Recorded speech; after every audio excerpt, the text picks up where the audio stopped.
Bonjour, bon lundi à tous, bon début de semaine, madame, messieurs, merci d'être encore nombreux à regarder cette autre édition de la revue des Grandes Unes. C'est la toute première de la semaine. La presse est disponible dans les kiosques ce matin, comme tous les matins d'ailleurs, de lundi à vendredi. La Nouvelle Expression parle bien entendu de l'administration publique, les nominations à problème de Paul Biya, c'est le grand titre du journal La Nouvelle Expression. Le journal parle également de ce choix de la directrice générale de la Camtel et bien entendu le directeur général de l'ENAM est critiqué carrément, c'est le dossier proposé par la Nouvelle Expression de ce matin. Le journal parle également de la CAN 2021. Le Cameroun, dans l'expectative, l'organisation de la compétition n'est pas encore acquise, en raison notamment de la décision de la Côte d'Ivoire d'intenter d'une procédure au TAS. C'est en page 9. Le journal parle également de Bana. Succession, Gilbert Kadi succède à Fouatoula. Il a été officiellement présenté le 15 décembre 2018 lors des funérailles de son père. C'est en page 2 du journal La Nouvelle Expression qui a d'autres informations ce matin. Parlant du trafic d'influence, Youssouf Adidja sacrifie une école. La ministre de l'Éducation de base soutient Kalix Beyala qui ne veut pas cohabiter avec une école primaire installée depuis 27 ans. C'est en page 6 de ce numéro. Le journal L'Œil du Sahel qui est dans les kiosques ce matin parle d'Ngaoundéré avec le patrimoine présidentiel à l'abandon. On découvre tout cela de la page 6 à la page 7 du journal qui parle également de l'aménagement urbain. À Bassadou, tacle Jean-Claude Mbouentou, c'est en page 9. Et puis à Amchide, 12 personnes enlevées par Boko Haram, à découvrir en page 5 du journal. L'Œil du Sahel disponible également ce matin. Le Messager pour sa part parle de l'opération Épervier. Koto, Emane et Beginindi sont-ils sur le chemin de Konengi? C'est la question. Limogé respectivement de la tête de la Camtel et de la mission de la Mideno. Donc leurs noms ont été régulièrement cités dans certains rapports des organismes de lutte anti-corruption, dénonçant ainsi la gestion chaotique même de ces institutions publiques dont ils avaient la charge. À lire de la page 6 à la page 7, le journal parle également de scandale avec les dessous de l'affaire de l'école Le Paradis des Anges au cœur d'un complot contre l'éducation des enfants. C'est en page 5 du journal Le Messager de ce matin qui parle également de la crise anglophone avec la libération à dose homéopathique des détenus jugés pour des faits similaires. 14 personnes restent incarcérées à la prison de Bafoussam. Joseph Olinga signe l'article d'ailleurs en page 3 de ce journal. Et puis on va découvrir aussi le jeune enquêteur qui est dans les kiosques qui parle également du scandale du retrait de la CAN 2019, des appels de démission à Paul Biya, l'ex-bâtonnier Yonder Black démontre que trop c'est trop. Le pasteur Ngué Lia demande donc de ne même pas former le gouvernement. C'est ce que dit le journal. Avec d'autres sujets aussi parlant du rebondissement de la crise à l'église évangélique du Cameroun, la décision de justice qui vient d'un Konsamba, des informations et bien d'autres à lire dans le journal. Le jeune enquêteur disponible dans les kiosques ce matin, tout comme le journal Intégration qui est dans les kiosques qui parle donc d'appui budgétaire. L'Union européenne sanctionne le Cameroun. C'est ce que dit le journal dans le mini dossier proposé par le numéro de ce matin. Le journal parle également de Yaoundé avec l'empereur japonais, embarrasse Paul Biya, à lire en page 2 de ce numéro disponible dans les kiosques et d'autres informations aussi.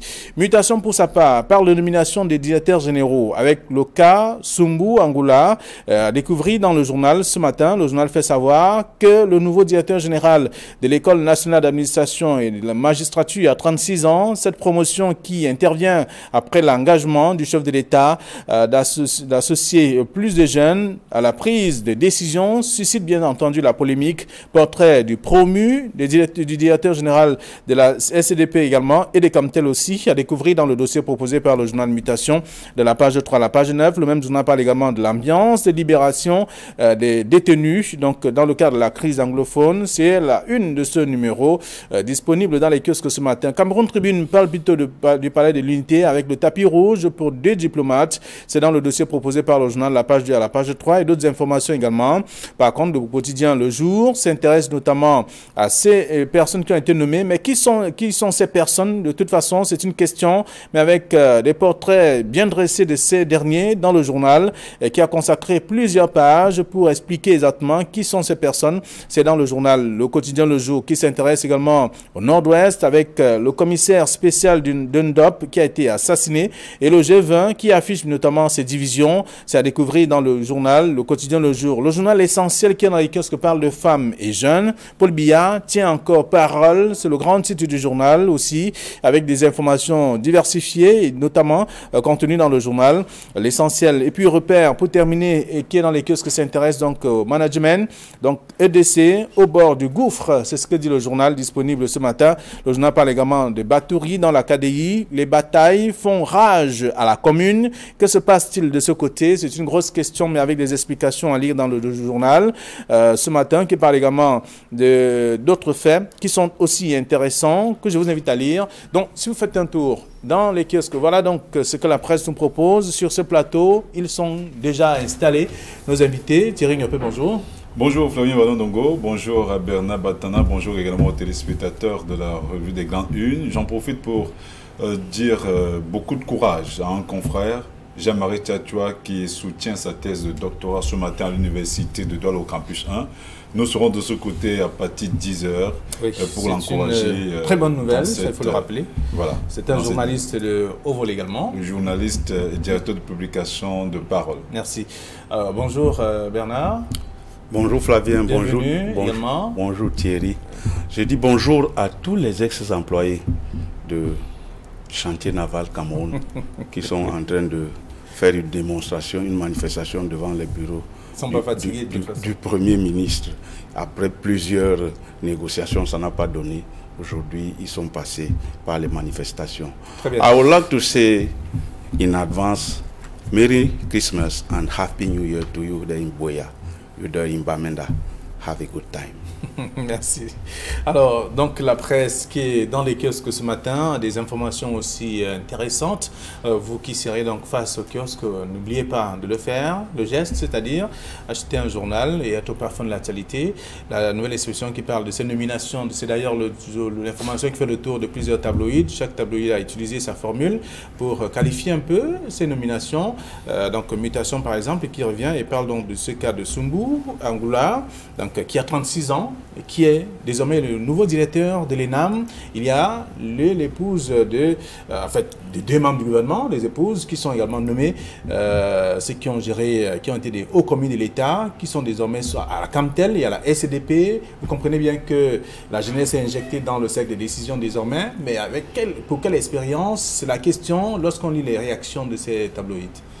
La première chose qu'on devrait constater, c'est que il y a eu des nominations qui ont mis quand même au devant de la scène une catégorie de jeunes, ce qui mérite d'être encouragé. On devrait d'abord commencer à encourager cette décision du chef de l'État parce qu'on l'a souvent demandé, on l'a souligné à eux et à Diak qu'il faut rajeunir la classe gouvernante et c'est déjà un début. On espère que cela va continuer parce qu'il y a d'autres sociétés qui sont en attente. Il y a également, au-delà de ces sociétés, des ministères où on devrait, en principe, ou même au niveau des secrétariats d'État, avoir des jeunes. On le voit au niveau de la gendarmerie. C'est déjà quelque chose qui mérite d'être encouragé.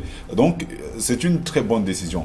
Maintenant, qu'il soit pour les femmes, hein, des épouses des anciens ministres de la République, c'est tout un autre débat. Parce qu'il est clair que Mme Machidi Achou est l'épouse de l'ancien Premier ministre du gouvernement qui a séjourné à la tête du Premier ministère entre 92 et 96, qui est aujourd'hui sénateur. Il est clair que Mme Mompiambio est l'épouse d'un ancien secrétaire d'État. Voilà, ce sont des... Mais est-ce que ces gens qui ont été nommés ont la compétence requise pour gérer un certain nombre de dossiers? Je crois que pour le cas de Camtel, que nous connaissons, que je connais plus ou moins, c'est une dame qu'on a vue longuement, qui a fait pratiquement le tour de plusieurs directions régionales de cette institution-là. Elle a même été ici à Douala à l'époque de M. Ngamba, qui était le directeur général avant d'avoir quelques problèmes avec l'opération épervier. Donc c'est une dame qui maîtrise les rouages de cette entreprise qui a besoin d'un souffle nouveau, d'un sang nouveau. On espère que la touche féminine pourra peut-être faire bouger les choses, parce qu'il est inadmissible que Camtel soit à ce niveau, alors que c'est Camtel en principe qui est la première entreprise qui distribue la fibre optique aux autres entreprises qui font concurrence, aux multinationales qui font concurrence à cette structure-là. Donc ce sont des décisions qui méritent d'être encouragées. Mais pour ce qui est du directeur général de l'ENAM, il y a une polémique sur son patronyme. Je ne ferai pas un culte du patronyme ici, parce qu'en réalité, d'aucuns disent que ce n'est pas l'enfant du chef supérieur de la communauté propre à laquelle appartient le chef de l'État, mais par déférence, le nom lui a simplement été donné, donc par déférence à l'autorité traditionnelle et gardien des traditions, son nom lui a simplement été donné. C'est l'enfant d'un ancien gardien de prison. Maintenant, tout le reste n'est pas plus important que ça. Le plus important, c'est de se demander s'ils ont la compétence qu'il faut pour gérer ces postes-là. Et vous parlez de compétences, ça fait 2 ans qu'Armand, la presse le relève quand même.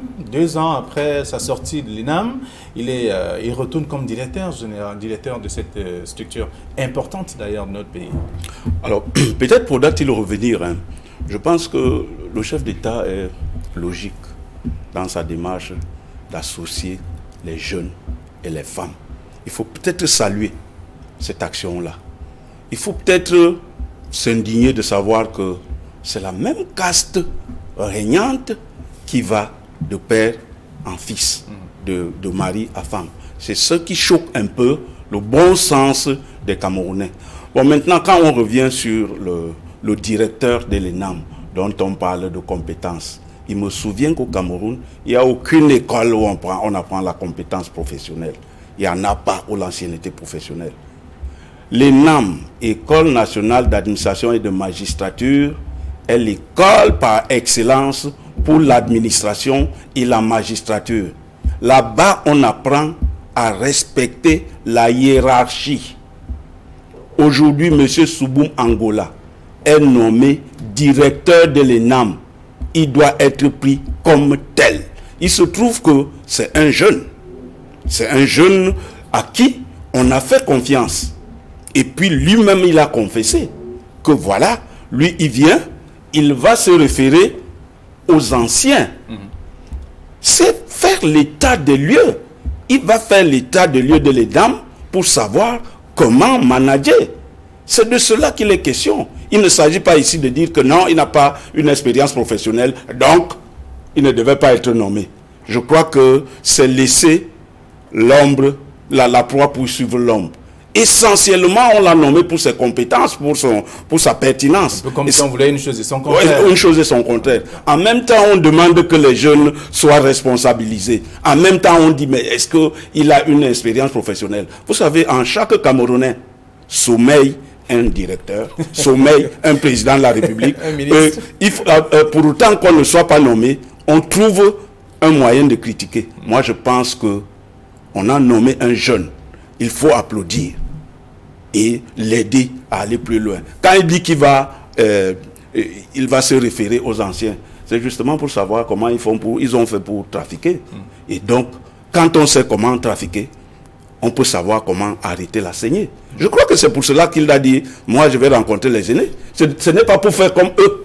C'est pour voir quels sont les rouages qui mènent à tous les trafics possibles et imaginables dans cette maison. Et à ce moment-là, il pourra arrêter la saignée. Alors, il y a des questions qui se posent justement sur la compétence de ces derniers et en même temps sur l'engagement, parce qu'on sait quand même que les femmes à la tête des structures, ça crée beaucoup de soucis aussi. Lorsqu'on parcourt quand même les sujets, ou tout au moins le traitement qui est réservé réservé à ces nominations, on pense que les postes occupés avant, ces personnes étaient plus ou moins contestées de par leur façon de gérer aussi.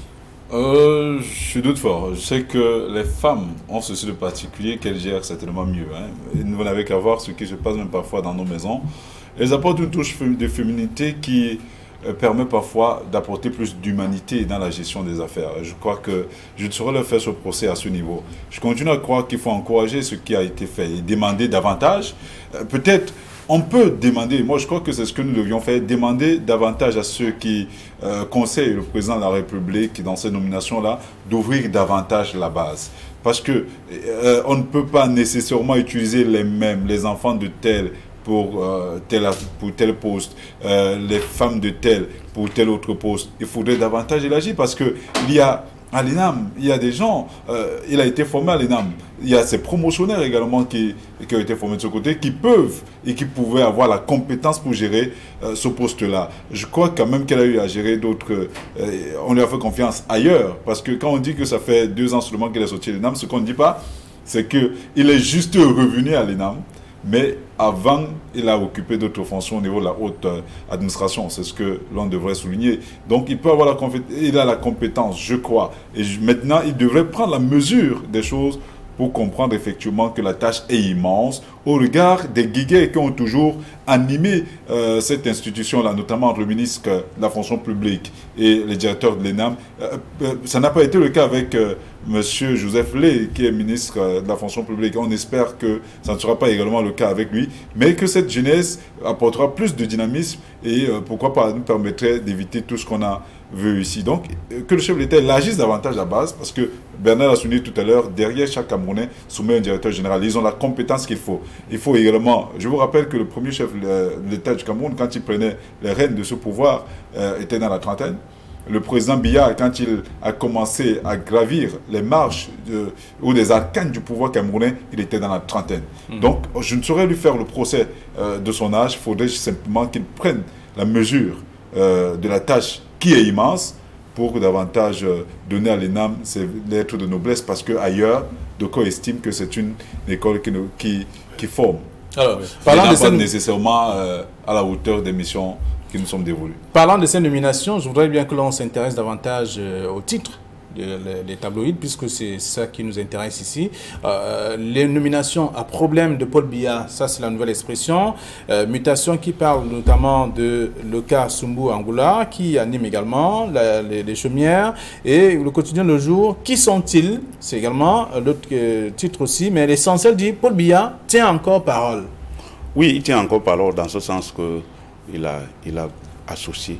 Parce que c'est un signal très fort par rapport, et Thierry l'a dit, par rapport aux autres nominations qu'on attend, notamment la formation du gouvernement après les élections. C'est un signal fort.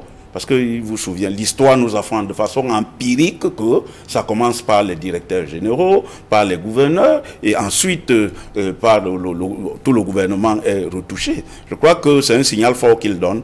Donner une société, une grande entreprise d'État comme la Camtel à une femme, c'est un signal très fort.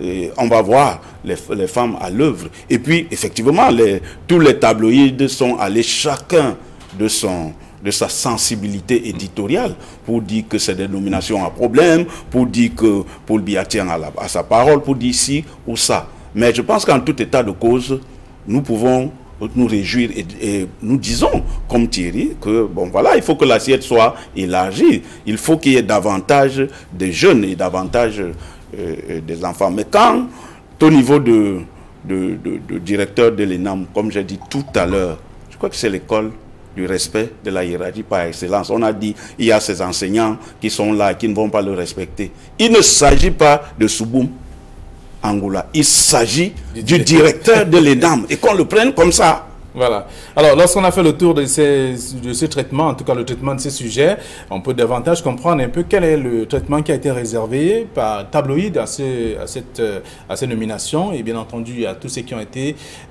promus. On peut également, dans la nouvelle expression, on va parler de la CAN 2021, le Cameroun dans l'expectative. C'est ce que dit la nouvelle expression. Et en même temps, on va dire également le jeune enquêteur qui parle du scandale du retrait de la CAN, des appels de démission à Paul Biya, l'ex-bâtonnier, on voit bien, qui démontre que trop c'est trop. Le pasteur Ngué Lia également demande de ne même pas former le gouvernement à la suite de tout ce qu'on a vécu, notamment le retrait de l'organisation de la CAN au Cameroun. Mais je suis un peu d'accord avec le journal Le Jeune Enquêteur. On en a toujours dit, hein, le premier responsable reste et demeure le président de la République, le chef de l'État. C'est lui qui s'est engagé devant le peuple camerounais. C'est lui qui a dit aux Camerounais que la CAN se jouera au Cameroun en juin 2019 et que le Cameroun sera prêt le jour dit. On ne comprend pas pourquoi jusqu'à présent rien n'a été fait. Les choses n'ont pas suffisamment évolué à ce niveau. Plus de 2 semaines, les ministres continuent à se rejeter les responsabilités. Les chefs d'entreprise en charge de ces dossiers font le tour des plateaux. Il y a des journalistes qui sont commis... on dirait, c'est même ce qui se dit dans les réseaux sociaux, mais je n'y accorde pas beaucoup d'importance. Mais il est clair que sur les plateaux de télévision, ça se discute, il y a des camps rivés les uns contre les autres. Dans la presse même, au niveau des tabloïds, les uns tirent sur les autres. On a comme l'impression que les uns et les autres cherchent à se neutraliser, à justifier ces impairs. Il est plus que jamais temps pour le chef d'État de prendre une décision. Je crois que la situation a suffisamment duré. Cela fait plus de 2 semaines qu'on attend de connaître qui est responsable de quoi, par rapport à quoi. Pourquoi le Cameroun n'a pas organisé cette CAN-là? Il faudrait que les têtes tombent. Nous revendiquons les têtes. Donc c'est la raison pour laquelle, si le président Paul Biya n'est pas à la hauteur de cette décision, je crois qu'il le peut encore, vivement qu'il cède la place à quelqu'un d'autre pour que les choses évoluent. Parce qu'en réalité, on a comme l'impression que nous sommes en pleine gouvernance, en pleine navigation à vue, en pleine inertie. Est-ce à croire, comme le messager l'avait souligné la semaine dernière, que le président Biya est otage des réseaux? Je crois quand même qu'il est le seul, jusqu'à preuve de contraire, qui a le pouvoir discrétionnaire de la sanction. C'est lui qui nomme, c'est lui qui dégomme. Donc il devrait passer à l'acte, parce qu'on a suffisamment attendu jusqu'ici. Très bien. Alors donc, parlant de cette CAN, on sait déjà que le Cameroun est face à cette situation avec l'organisation de la compétition qui n'est pas encore acquise, bien entendu, oui. En raison notamment de la décision de la Côte d'Ivoire qui va intenter un procès contre la décision d'Amad au niveau du tribunal arbitral sportif. Ce n'est pas seulement la Côte d'Ivoire, la Guinée aussi se prépare à dire que nous avons été désignés pour organiser la CAN 2003 et nous tenons à notre CAN. Donc il n'est pas question il n'est pas question qu'une quelconque Côte d'Ivoire vienne prendre notre place. Autant que la Côte d'Ivoire dit non, nous organisons notre CAN en 2021. Il n'est pas question qu'un... Donc on a encore du temps.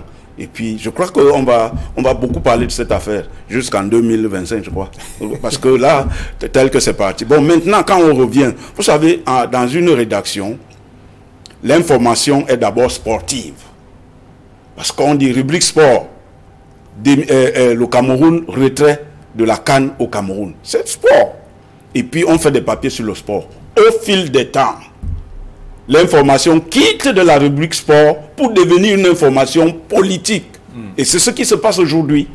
On attend que les politiques qui sont à la tête de l'État puissent se prononcer par rapport à ce scandale. Le scandale est sportif, mais avec le temps, il a muté.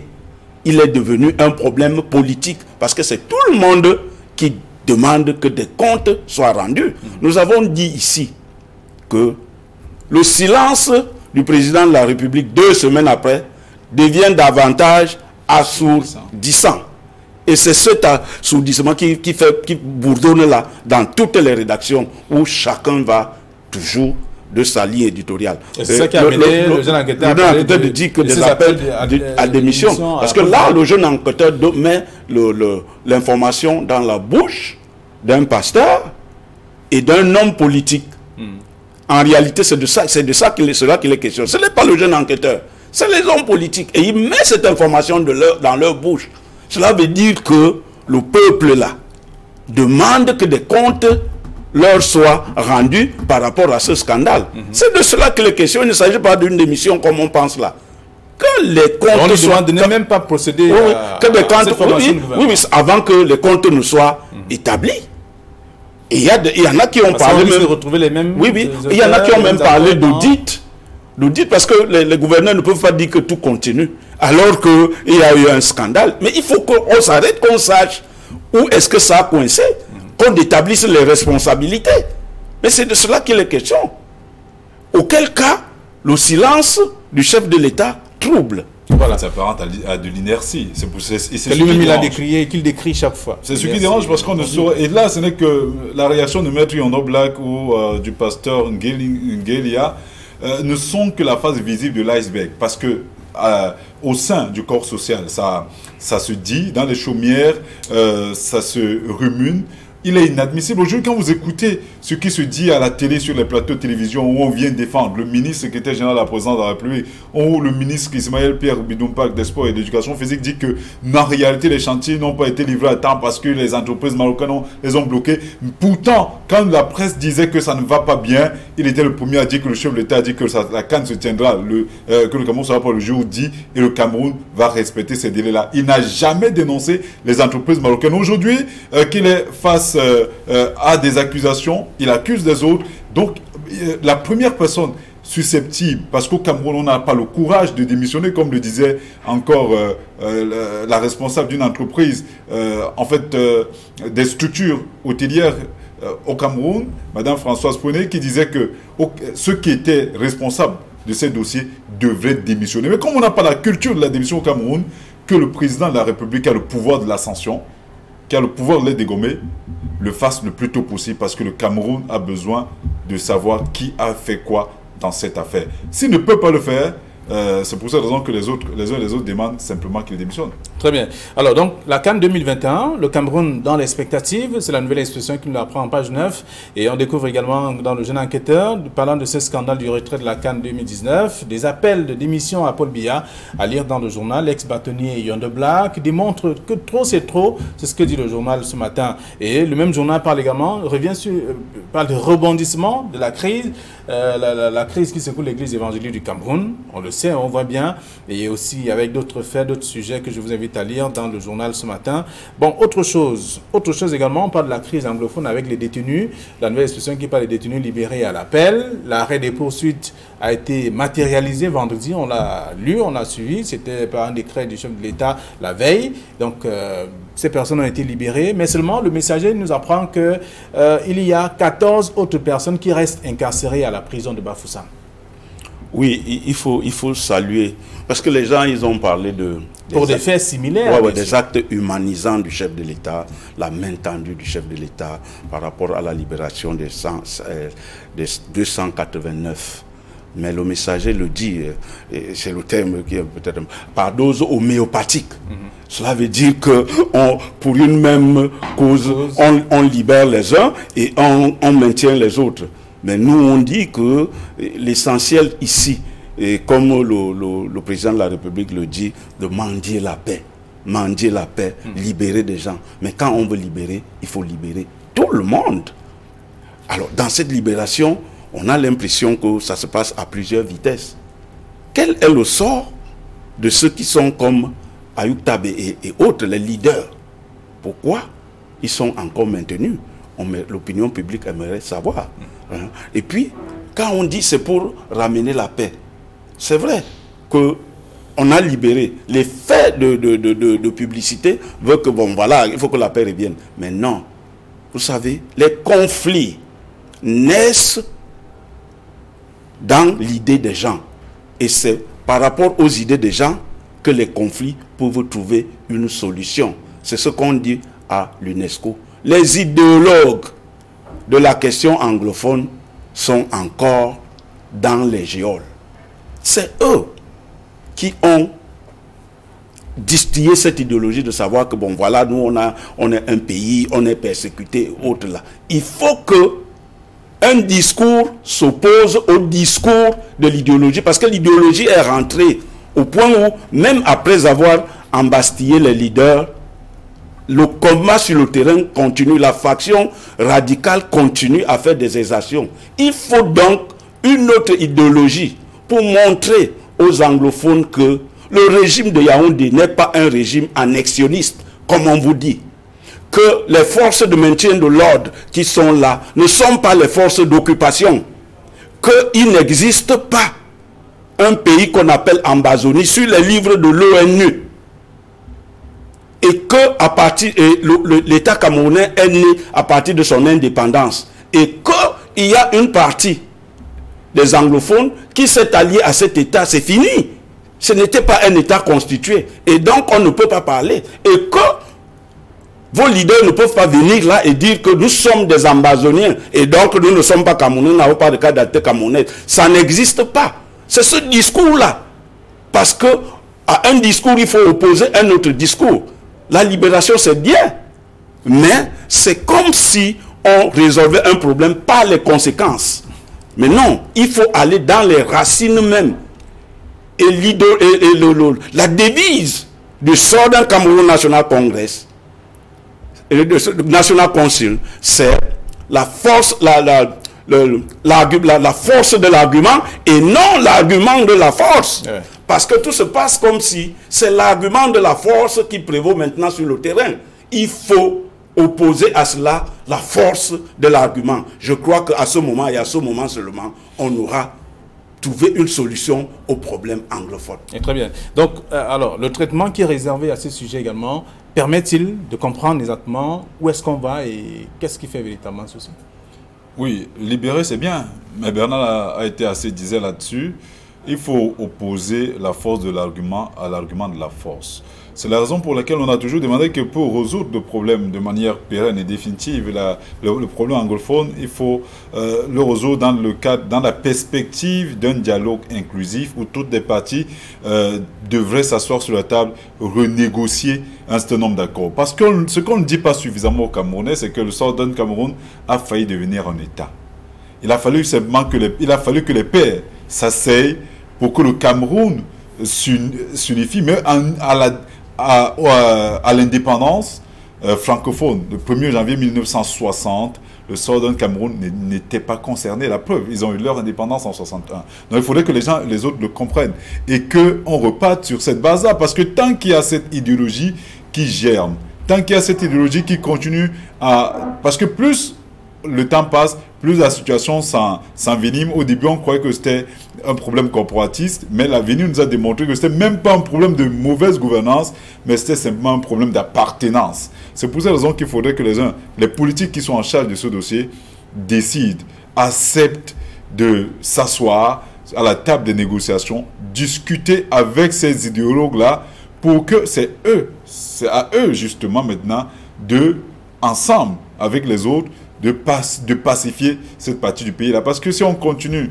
à utiliser la force, en fait la violence, ce côté, si on continue à envoyer des militaires, si on continue à massacrer des gens, vous avez encore vu dernièrement, le week-end dernier, un commissaire de police a battu en pleine sortie d'église. Donc ce sont des actes isolés comme ça qui pourront continuer à mettre davantage à mal le Cameroun. Vivement que les uns et les autres s'asseyent pour trouver définitivement la solution à la crise anglophone. Très bien. Parlant de crise anglophone, la nouvelle expression parle des détenus libérés à l'appel. Le messager parle de crise anglophone, libération à dose homéopathique des détenus. Ça, ce sont les traitements, en tout cas, c'est le traitement réservé donc à cette autre actualité. Et autre chose également, ce matin, dans la presse, le quotidien Le Jour parle du G20 qui affiche ses divisions. On le voit d'ailleurs dans le journal, et la nouvelle expression également qui parle du G20, des germes de la discorde. Jean de Dieu Momo, Bandakani et Robert Bapod-Lipod sont accusés de faire chemin à part. Voilà une autre actualité qui sort de la cuisse de Jupiter. Moi, je pense que le G20 était constitué pour soutenir le candidat Paul Biya à l'élection présidentielle. Mais le Conseil constitutionnel a donné le résultat. Le candidat Paul Biya a été élu président de la République. Et puis le G20, c'est fini. Ouais. Ils ont tenu une rencontre pour dire merci. Ils ont tenu pour dire merci. Bon, c'est vrai. Pour dire merci. C'est peut-être le président Paul Biya pour la libération de ces 289. Non, mais ils ne sont pas constitués pour suivre le problème anglophone. Ils étaient constitués pour soutenir le candidat Paul Biya à l'élection présidentielle 2018. Et le processus électoral s'est arrêté avec la proclamation des résultats par le Conseil constitutionnel qui a défini Paul Biya comme président de la République. Le G20, à partir de ce moment-là, n'existe plus. Il est mort. Le G20 est mort. C'est pour cela que je parle d'une autre actualité qui sort de la cuisse de Jupiter. Alors, il faut repartir sur les nouvelles bases ici. Le G20 ils n'ont pas constitué un autre G20 pour dire que bon, maintenant, nous, on défend la cause anglophone ou bien on défend ci ou ça. Ce que nous savons, ça n'a pas été écrit. Ce que nous savons, c'est qu'ils se sont réunis dans un hôtel à Yaoundé pour dire nous soutenons le candidat. Quand on dit soutenir le candidat, c'est par rapport à une élection. C'est pas par rapport à la libération de 289 prisonniers. Mais là, ils deviennent un cheveu dans la soupe. Là.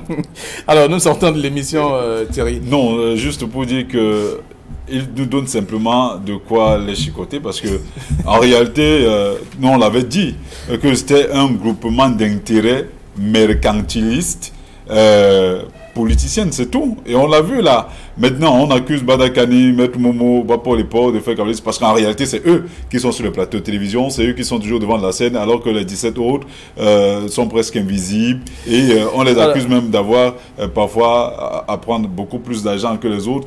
En réalité, ce sont des choses, des procès d'intention, mais on va davantage travailler sur ce sujet. Merci à vous, chers messieurs. Merci également à nos chers téléspectateurs. Le prochain rendez-vous, c'est demain.